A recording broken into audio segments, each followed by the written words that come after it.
Bonjour, aujourd'hui on va parler de l'impact de nos pensées et de nos croyances sur notre santé. Je suis Catel Rapin, je suis coach et formatrice en communication positive. J'accompagne les personnes qui ont des difficultés relationnelles à titre professionnel ou à titre personnel et j'accompagne notamment les personnes qui ont des difficultés à s'affirmer. Et aujourd'hui, je reçois Christine Morin qui va pouvoir se présenter. Bonjour Catel. Tout d'abord, un grand merci pour ton invitation. Je suis vraiment ravie de faire cette interview croisée avec toi. Donc, je m'appelle Christine et je suis coach en développement personnel.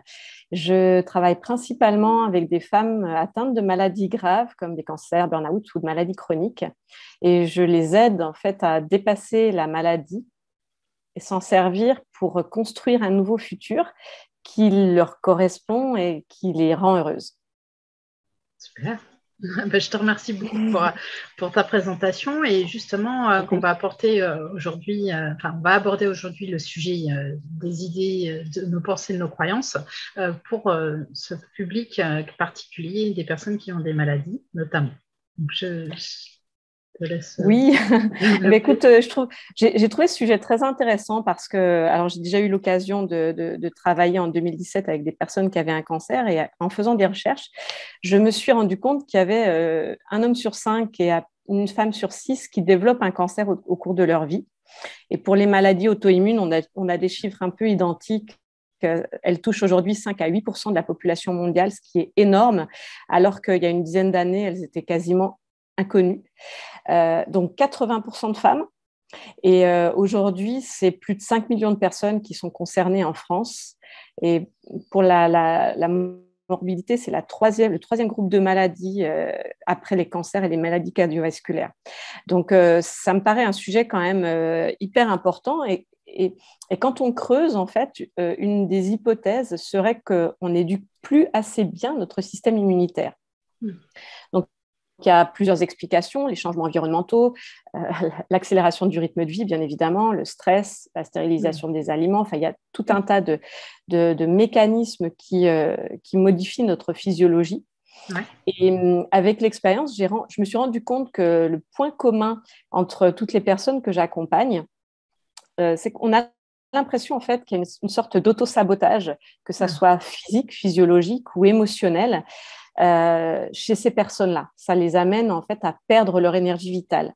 C'est comme si leur corps, petit à petit, on avait l'impression que leur corps ou le cœur de ces personnes n'avait finalement plus tellement envie de se battre pour la vie. Et donc moi, ça m'a beaucoup intriguée.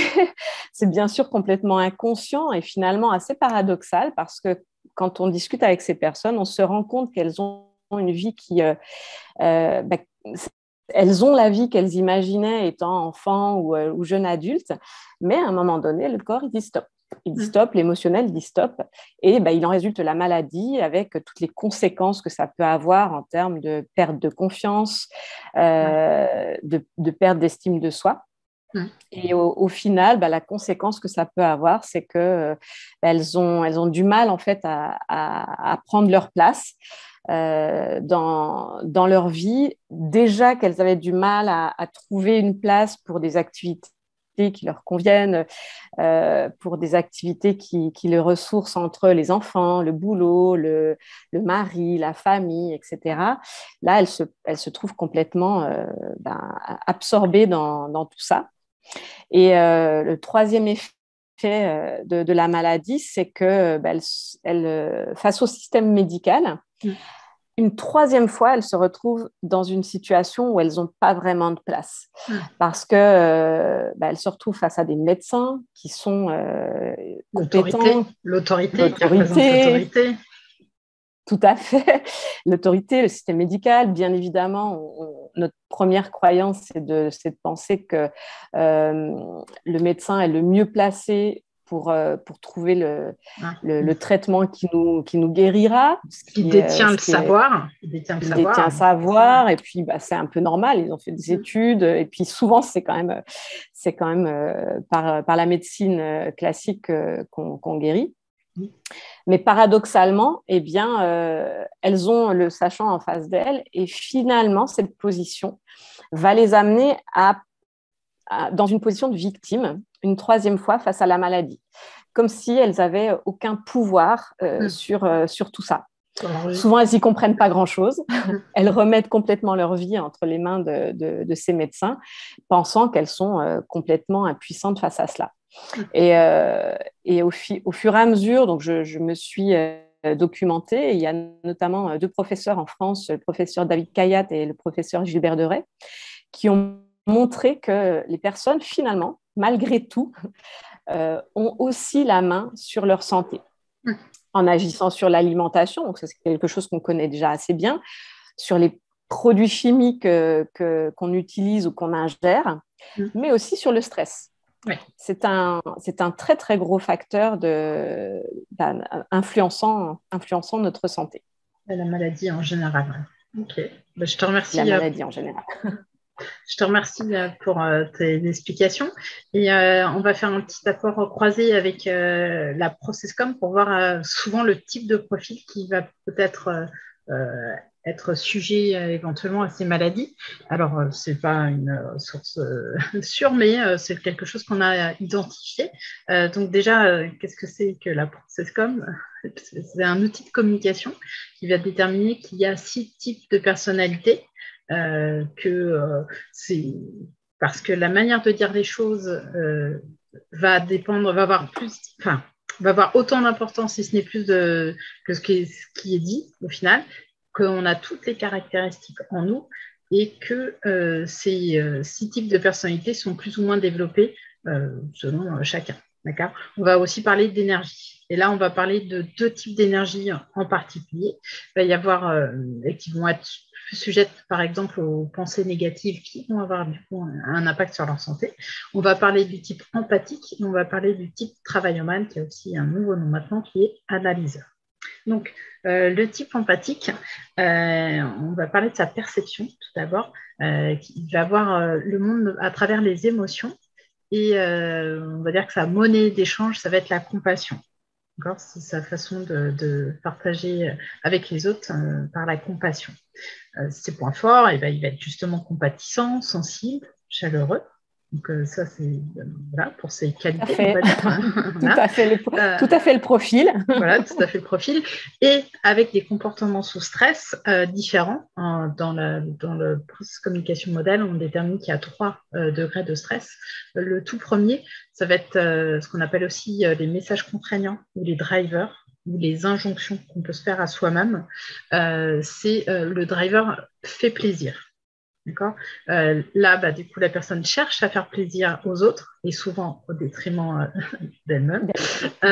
Voilà. Et dans sa manière de parler, il va y avoir souvent des choses où la personne minimise tout et il va faire un ton montant en fin de phrase. Donc, c'est ce qu'on appelle les affirmations interrogatives. Tu sais, c'est le fameux « tu veux un petit café ?» Donc, le petit café. Et puis, tu sais, c'est voilà, tu veux juste un petit peu, ou alors la personne qui s'explique un peu sans raison. Oh, excuse-moi de te déranger. Voilà, voilà, c'est ce genre de façon de parler. Je ne sais pas si ça te parle. Ouais. Voilà. Mais complètement. Et puis, on en avait parlé une fois quand je t'avais dit les profils avec de personnalités avec qui je travaillais. C'est finalement toi qui m'avais mis un petit peu en exergue qu'il y avait ces 2 types de personnalités Processcom et je les ai complètement reconnus dedans. Voilà, c'est ça. Et du coup, dans le 2e degré de stress, pour le type empathique, la personne va commencer à faire des erreurs involontaires. Elle va inviter les autres à la critique, elle va douter d'elle-même, elle va se sentir victime, elle peut avoir tendance à se plaindre. Voilà, pour te donner déjà ces 2 premiers niveaux D'accord. Tu vois, c'est assez... ouais. Finalement, je repense à ce que j'ai dit tout à l'heure. Tu vois, voilà. Elle se retrouve en position de victime par la maladie aussi, voilà. de fait, quoi. Tout à fait. Et du coup, ces personnes-là vont avoir besoin de reconnaissance en tant que personne et aussi de prendre soin de leurs besoins sensoriels. Donc, on y reviendra un petit peu plus tard, mais ça donne déjà une première piste. Alors après, le 2e type qui, à mon sens, qui correspond pas mal avec ce que tu as décrit tout à l'heure, c'est donc le type analyseur. En ancien nom, c'est travaillomane. C'est pour ça que je précise les 2 pour les gens qui connaîtraient la Processcom. Là, sa vision, sa perception, ça va être la pensée factuelle. Et du coup, sa monnaie d'échange, c'est la logique. Donc, il faut que les choses soient logiques, ce sera comme ça que personne ne voit le monde. Tu vois, c'est pour ça que par rapport à ce dont on a échangé tout à l'heure, ça va être C'est intéressant. tout à fait ça. Voilà. Et les points forts pour ce type de profil, ça va être, du coup, la personne est logique, elle est responsable et elle est organisée. D'accord. Les femmes parfaites, quoi. Voilà, exactement, cette petite tendance-là. Et Ça a justement, joué, voilà. exactement. Et justement, dans les comportements sous stress du type analyseur, travailloman, le premier degré, je rappelle, le premier degré, c'est ce qu'on appelle aussi le message contraignant ou l'injonction ou le driver, parce qu'il y a plusieurs façons de dire, je crois qu'on a déjà évoqué dans d'autres vidéos, il faudrait revoir éventuellement. Et c'est ce fameux message qui s'appelle « Sois parfait ». Tu vois, voilà, justement. Et la personne, en premier degré de stress, devient perfectionniste, elle va pinailler, elle va donner beaucoup d'informations dans sa façon de parler. Dans le vocabulaire, du coup, on dit qu'elle surdétaille, elle va avoir tendance à s'auto-corriger et elle va utiliser beaucoup de formules du genre « si j'ai bien compris », en fait, pour être précis, des donc ou des adverbes un peu de partout. Tu vois, des choses de ce genre-là. Voilà. Et en deuxième degré de stress, là, elle va partir dans le surcontrôle et elle va se sentir frustrée quand les autres ne font pas ou ne pensent pas comme elle ou quand les personnes ne comprennent pas les informations suffisamment vite. C'est des choses comme ça. Ou qu'à son avis, la personne peut manquer de compétences. Tu vois, elle va pouvoir penser ça en deuxième degré de stress.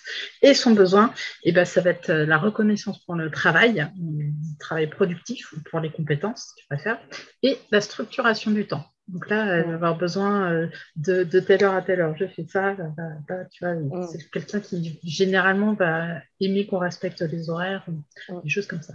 Voilà pour le type, pour ces deux types de profils. Et évidemment, le tiercé gagnant, c'est quand les personnes ont ces deux énergies très développées. Généralement, quelqu'un, voilà, le super cocktail explosif, c'est ça, parce qu'on peut avoir l'un, l'autre, ou ça peut être plus ou moins, selon plus ou moins développé, mais les personnes qui ont ces deux étages bien développés sont les grands candidats au burn-out et éventuellement du coup aux maladies. Donc voilà, c'est des personnes qui vont vite rentrer dans une boucle de feedback négative. Une façon de penser, j'ai envie de faire plaisir, j'ai envie d'être parfaite, tu vois, ce genre de choses, qui vont se couper de leur propre plaisir, hein, parce qu'évidemment, généralement, cette façon de penser, c'est je peux faire plaisir aux autres, mais je ne peux pas me faire plaisir, c'est soit les besoins des autres, soit les miens, et elles vont avoir tendance à faire passer toujours les autres, à toujours se suradapter, à donner beaucoup et à laisser leur vie passer de côté, à passer à côté de leur vie. Et puis, mais en même temps, c'est parce qu'elles sont galvanisées par leur rôle de mère, d'épouse, de femme ou fille de qui que ce soit. Elles vont beaucoup intérioriser, par contre, tout ce qu'elles pensent. Elles ont l'impression d'être écartelées entre le fait de prendre soin d'elles, et souvent elles estiment que c'est être égoïste de prendre soin de soi, et prendre soin des autres, c'est faire plaisir, et ça devrait être la norme. Et voilà, en tout cas, c'est une façon de penser, une croyance que j'ai eue très longtemps, donc voilà. Donc, c'est pour ça que ça me parle bien. C'est surtout ce fait que, comme tu disais tout à l'heure, c'est que se faire plaisir à soi, c'est ne pas faire plaisir aux autres. En fait. C'est finalement une façon binaire de penser qu'on ne peut pas faire les deux. C'est pas ou, en fait, c'est et. On peut faire plaisir aux autres et prendre en compte ses besoins aussi. L'un n'empêche pas l'autre en réalité. Donc, tout à fait. Mais je comprends tout à fait, j'ai mis beaucoup de temps à prendre en compte cette possibilité-là. Donc voilà, et la personne, elle peut finir par tomber malade parce qu'elle ne prend pas soin d'elle, justement. Et après, elle va dire, mais je ne comprends pas pourquoi ça tombe sur moi. Elle va tendance à être en colère, du coup, ce qui peut aggraver encore plus ses ressentis par sa maladie. Elle peut s'apitoyer et se poser beaucoup de questions sur comment peut se passer l'avenir, comment ça va se passer pour ma famille si je suis malade, pourquoi ça tombe toujours sur moi. C'est comme une boucle qui est beaucoup induite par l'éducation, parce qu'évidemment, il faut faire plaisir, il faut être parfait. D'ailleurs, ces fameux messages contraignants, ces injonctions, sont généralement des messages que nos parents nous ont dit, ou en tout cas nos références, parents, enseignants, tous les gens qui étaient autour de nous, ils vont nous induire ça de façon évidemment inconsciente, hein, mais voilà, ça avait été transmis pareil pour eux. Et on pense que c'est normal de faire ça, de faire plaisir, d'être parfait. D'accord. Et puis si jamais on ne l'est pas, on ne va pas être aimable, on ne va pas être aimé. Voilà. Et en fait, plus la personne elle essaye d'en faire, plus elle va s'épuiser, plus elle va, et moins elle va être encore capable de faire les choses. Donc c'est vraiment voilà. Et c'est vraiment important de prendre conscience de ce feedback, de cette boucle négative pour essayer d'en sortir. Parce que je dirais que la première façon, c'est ça. Complètement. Et puis, je rigolais tout à l'heure parce qu'effectivement, en off, enfin, avant et même une précédente rencontre avec Catel, on s'est rendu compte qu'on avait des profils de clientes un peu identiques. On ne travaillait pas sur les mêmes thématiques, mais on avait un peu des profils identiques et qu'elles nous ressemblaient beaucoup. Donc, je suis aussi une travaillomane, soit parfait, fait plaisir. Donc, je sais très bien de quoi on parle. Cette énergie bien développée. Moi aussi, complètement. Ouais. Et puis, quand on regarde bien, en fait, dans ce que tu expliques, c'est qu'effectivement, c'est le cocktail parfait parce que tu as envie de faire plaisir. En même temps, ça correspond aux codes sociaux. Et quand tu fais plaisir, tu prends pas soin de toi. Donc, finalement, on en parlait tout à l'heure, ça va baisser ton énergie. Et quand ton énergie baisse, c'est bête, hein, mais finalement, le corps, il dit pourquoi je m'embêterais à me tenir en pleine santé, avoir une énergie, une immunité parfaite, étant donné que la vie, c'est ça, quoi. Moi, ça ne me correspond pas trop, quoi. Donc, mais moi, c'est vraiment tout à fait ce que je remarque chez les personnes, avec lesquelles je travaille, hein, tout à fait. C'est ça. Et du coup, je te propose de me parler maintenant des situations qui amènent encore du stress et comment le stress impacte le corps. Oui, alors ouais, c'est vrai que on en avait discuté aussi. Moi, j'avais remarqué chez moi parce qu'effectivement, toutes ces réflexions que j'applique, je me les applique déjà à moi et aussi à mes proches et bien évidemment à mes clientes. Et il y a une phrase que la plupart d'entre nous connaissons, c'est tout ce qui ne s'exprime pas s'imprime. Moi, j'ai été assez intriguée en fait par le fait que il y a des personnes chez qui il y a des maladies qui se développent. On connaît tous le fumeur invétéré qui ne développera jamais de cancer du poumon. Par contre, une petite dame ou un monsieur qui n'a jamais fumé qui va en développer un. Cherchez l'erreur. Et ça m'a longtemps intriguée et ça a beaucoup résonné avec des témoignages de femmes avec qui j'ai travaillé qui régulièrement, d'elles-mêmes, me témoignaient du lien qu'elles faisaient entre leur maladie, enfin la maladie qui les atteignait et un événement douloureux, traumatique qu'elles ont vécu dans les mois ou les années précédentes. Alors, certes, toutes les personnes qui vivent ce genre d'événement ne vont pas développer un cancer ou une maladie auto-immune, mais ça m'a pas mal intriguée et du coup, je me suis documentée, j'ai lu pas mal d'ouvrages et en tant que praticienne EFT, j'ai aussi été baignée un petit peu dans tout ce qui est l'épigénétique, on va en reparler dans quelques instants, notamment dans des lectures de médecins comme Dawson Church, Joe Dispenza, Bruce Lipton, et puis je vous citais tout à l'heure le professeur Deray et le professeur Kayat, pardon. Et ce que j'ai pu tirer de toutes ces recherches, c'est plusieurs éléments.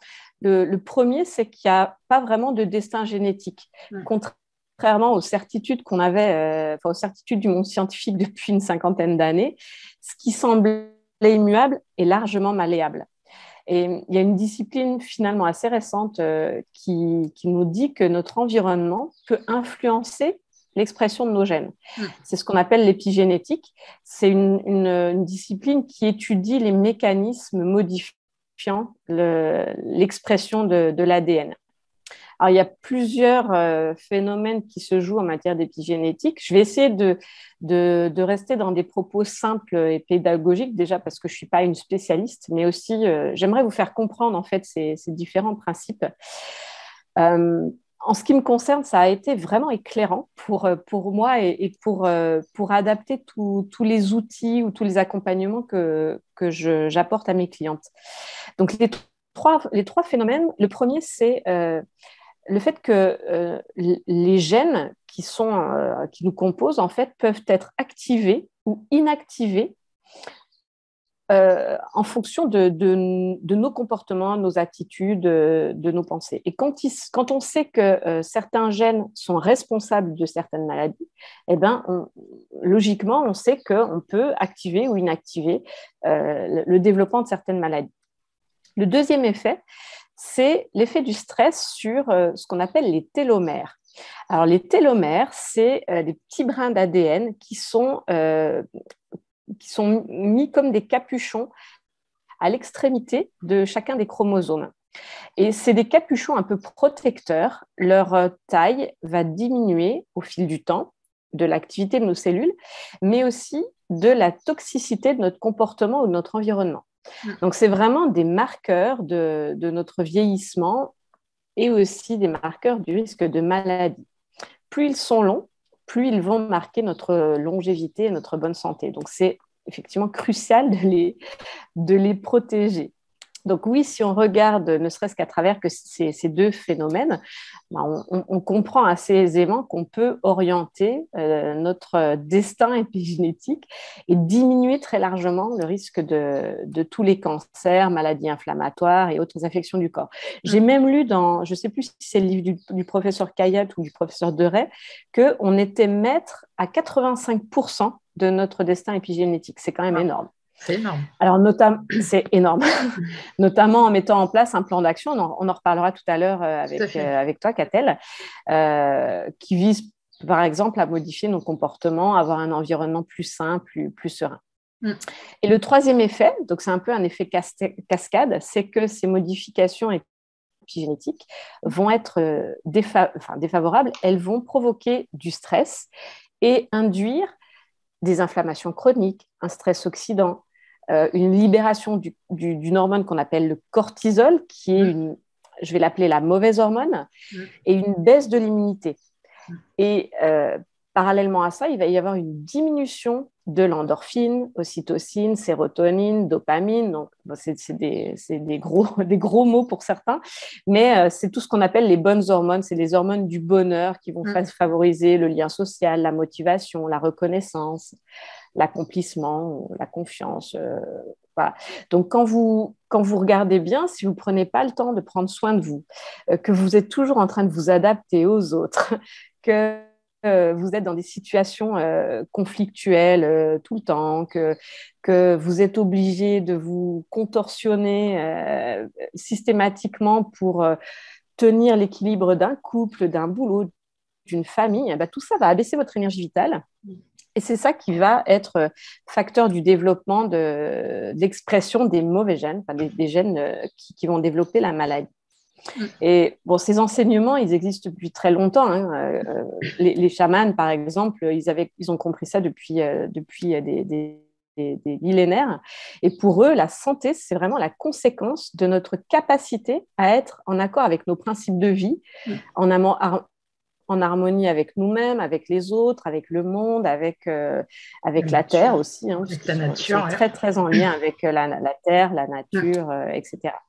Donc, c'est vrai que en adaptant nos comportements, en mettant en place un plan d'action qui favorise notre santé et dont on est complètement maître, eh bien ça va nettement nous aider.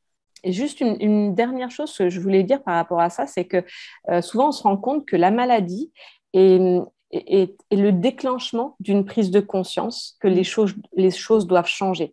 Donc, moi, je me sers aussi beaucoup de ça pour amener ces informations aux personnes avec qui je travaille, parce qu'à partir de là, on va avoir vraiment une remise en question de tout ce qu'il y a dans notre vie et c'est un tremplin pour installer des nouvelles choses plus saines. Tout à fait. Tout à fait. Et c'est pareil, tu disais que ça va être en fonction de l'environnement qu'on a, mais ça va être aussi justement en fonction de ce qu'on fait, de ce qu'on mange, de comment on dort, de l'exercice qu'on fait. Tout ça va entrer en ligne de compte. Oui, tout à fait. Et puis surtout, peut-être que tu peux nous en parler un petit peu plus dans le détail. C'est surtout aussi prendre soin de soi. Comment, qu'est-ce qui qu'est-ce qu'on pourrait mettre d'ailleurs dans ce plan d'action, Catel? Alors, déjà un petit peu par rapport à nos personnalités ProcessCom, est-ce qu'il y a des choses particulières? En tout cas, déjà, on peut déjà parler de leurs problématiques, les problématiques que ces personnes ont en général. Souvent, ça va être par exemple de pouvoir poser leurs limites, de savoir dire non, de s'affirmer, parce que c'est souvent des choses qui reviennent beaucoup, en tout cas dans les personnes que j'accompagne avec ces types de profils-là, d'apprendre à se faire plaisir, de se satisfaire de ce qu'elles font, de ce qu'elles ont, et justement pour pouvoir sortir de cette spirale négative, voilà, toutes ces choses-là, apprendre aussi à mieux gérer le stress. Je ne sais pas si tu voulais qu'on développe sur cette partie-là. Oui, après, moi, je pense que ce qui semble primordial, en fait, c'est, comme tu disais, Catel, tout ça, pour moi, c'est quelque part comprendre qui l'on est, parce que finalement, dans l'éducation, on comprend beaucoup de choses, mais on comprend pas toujours, on nous aide pas forcément toujours à comprendre qui l'on est, ce qui nous fait du bien, comment vivre en accord avec soi, et plutôt que nous apprendre à ça, enfin nous apprendre ça, on nous apprend plus les codes sociaux, être gentil, être ceci, être cela, bien travailler à l'école, et au final, c'est ça qui nous maintient dans cette manière de fonctionner. Et moi, je dirais que pour pouvoir appliquer tout ça, pour pouvoir mettre en place tous ces conseils que tu nous donnes, Catel, c'est qu'il va falloir aussi se libérer de toutes les choses qui nous empêchent de le faire.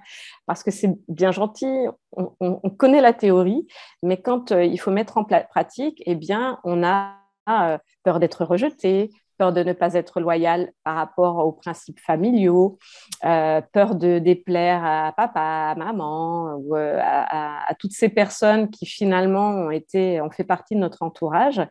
On va avoir du mal à s'affirmer parce qu'on va se dire ouais, ce que j'ai envie de dire, c'est bête. En fait, on a, comme tu disais tout à l'heure, Catel, on a toujours l'impression que les autres sont plus intelligents que nous, que les autres savent mieux que nous.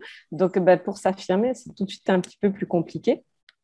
Et une chose que j'ai vue aussi dans les clientes avec lesquelles je travaille, c'est que quand on travaille sur l'affirmation de soi, la première réaction, c'est de s'affirmer très, très fort, limite en rejetant les autres. Oui. Et finalement, ce n'est pas ça qui va nous aider à plus être dans le conflit. Et pour être dans des vies un petit peu plus sereines, c'est vrai qu'il va falloir apprendre à s'affirmer en douceur, c'est-à-dire apprendre à se sentir légitime finalement des idées qu'on a, de la manière dont on a envie de vivre, etc. Et je dirais même face aux figures d'autorité, donc même face à son patron, face à ses parents, face au gouvernement ou aux lois qui régissent notre pays.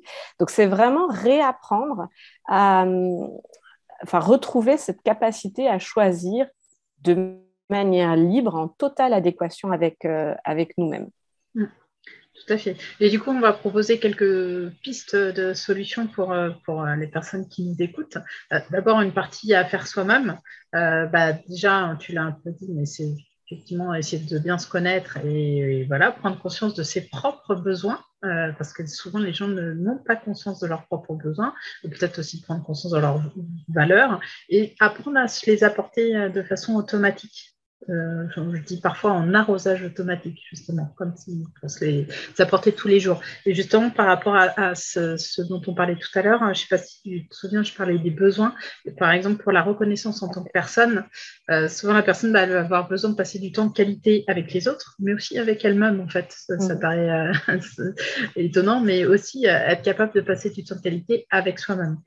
Prendre soin de ses besoins sensoriels, donc des 5 sens, ça peut être par exemple mettre des jolies choses autour de soi, s'offrir des fleurs, écouter de la musique, bouger, déguster un bon plat seul ou avec quelqu'un, s'offrir un parfum, se faire faire un massage ou masser d'ailleurs aussi, un petit peu de choses comme ça. Ça va être aussi peut-être se donner des pauses, apprendre des choses comme la cohérence cardiaque, la méditation, la contemplation, ressentir tout ce qu'on a dans le corps, tout ce qu'on pourrait appeler la pleine conscience, par exemple, se faire de l'introspection, essayer de comprendre ses émotions. Moi, je parle par exemple beaucoup de la météo intérieure. Tu vois, essayer de savoir est-ce que je suis au grand soleil, comment on tempête, va. voilà, choses comme ça, comment je me sens, qu'est-ce que j'aime pas, qu'est-ce que je pense de telle ou telle chose, mais sans se laisser influencer dans par quoi est-ce, enfin, qu'est-ce que je devrais penser, non, qu'est-ce que je pense C'est vraiment, ça. plutôt dans ce sens-là. Mm. Et puis ben Plus de voilà, aussi spontanéité, en fait. de spontanéité, tout Mm. à fait. Et puis c'est de comprendre le message qu'il y a justement derrière les émotions, parce qu'une émotion, elle n'est pas là par hasard, elle est là pour exprimer quelque chose. Et une émotion, elle peut être agréable ou désagréable, mais elle est là pour dire qu'il y a quelque chose et qu'elle est là pour nous mettre en action, en fait. Et justement, essayer de comprendre quelles actions je devrais mener, parce que je dirais que si on ressent de la colère, alors moi je sais que par exemple, c'est une émotion que j'ai beaucoup réprimée, et justement, par rapport à ça, tout à l'heure, on disait la colère qu'on retourne contre soi. Souvent, ça peut aller vers des maladies auto-immunes, puisqu'on attaque le corps. Et tu vois, moi, j'ai eu du psoriasis, qui est une maladie auto-immune. Et voilà, tu vois, ça me parle beaucoup par rapport à tout ça, tu vois. Après, par rapport, ça c'est par rapport plutôt au type empathique, ce qu'on vient de dire. Après, il peut y avoir aussi par rapport au type travailloman, ça veut dire apprendre à prendre conscience de ses compétences, à savoir demander un feedback positif aussi aux personnes qui nous entourent et avec qui on travaille, et puis aussi apprendre à gérer son temps. Et tu vois, par exemple, justement, c'est le type de profil où je vais les inciter à prendre, comment dire, à prendre en compte d'abord un loisir, tu vois, de commencer par leur loisir avant de faire quelque chose, par exemple, parce que sinon, ça peut être le travail d'abord et puis les loisirs, je ferai après. Tu vois, c'est des petites choses comme ça. Et puis, gérer son temps au mieux et en ayant aussi des temps j'allais dire, pas des temps morts, mais des temps de tampons. Tu vois, parce que souvent, les personnes sont tellement dans la structuration du temps qu'elles enchaînent et qu'elles ne prennent pas de temps pour les imprévus ou des choses comme ça. Donc, et apprendre, évidemment, toujours pareil, apprendre soin de ses besoins, de savoir se faire plaisir, pas au détriment, c'est pas au détriment des autres. C'est, je peux faire plaisir à soi tout en prenant soin des autres. L'un n'empêche pas l'autre. Et je crois que tu vas nous partager des choses pour aller encore un petit peu plus loin. Oui, déjà, je vais rebondir sur ce que tu viens de dire. C'est que moi, je dirais même plus, c'est que imaginez juste, vous êtes fatigué, vous êtes en colère et vous devez vous occuper des devoirs du petit dernier. Imaginez juste la manière dont vous allez lui parler. Je pense que ça ne va pas être en douceur. Je pense que la personne, elle va ressentir en plus que vous êtes un peu tendu. Donc, est-ce qu'on prend vraiment soin des autres quand on est dans cet état-là? Moi, je dirais non. Et en fait, moi, ce que j'apprends beaucoup aux personnes avec qui je travaille, c'est que on pense souvent à nettoyer son corps, prendre sa douche, se laver les dents. On le fait chaque jour, même des fois plusieurs fois par jour. Mais c'est assez rare qu'on nettoie nos poubelles émotionnelles. On nettoie pas notre mindset et on passe en fait notre temps à ressasser des pensées, des émotions, de tout ce qui se sont passés dans les jours précédents, les années, voire les mois, voire les années précédentes. Et on n'apprend pas à nettoyer ça. Et finalement, ça nous suit.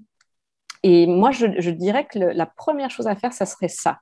C'est que chaque jour, en fait, on prend un tout petit temps, ça prend 5 minutes, où on fait le feedback de ce qui s'est passé dans notre journée. On essaie de voir, en fait, ce qui nous a plu, ce qui ne nous a pas plu. Déjà, ça va vous permettre, en fait, de savoir qu'est-ce que vous aimez bien, qu'est-ce que vous aimez pas, quelles sont vos forces, quelles sont vos faiblesses, quelles sont les choses qui vous conviennent dans votre vie, qui ne vous conviennent pas.